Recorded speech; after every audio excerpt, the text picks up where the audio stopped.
कि जब मैं हद से आगे बढ़ गया था आशिकी में, यानी जिंदगी को ले रहा मजाक ही में, फिर मजाक ही में मिल गया सब खाक ही में, छू कर आया मंजिलें तो तन्हा था मैं वापसी में।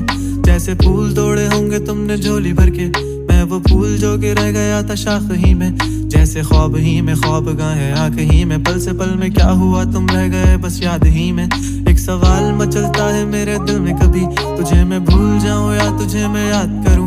तुझी को सोच के लिखता हूँ जो भी लिखता हूँ, अब लिख रहा हूँ तो फिर क्यों ना एक सवाल करूं।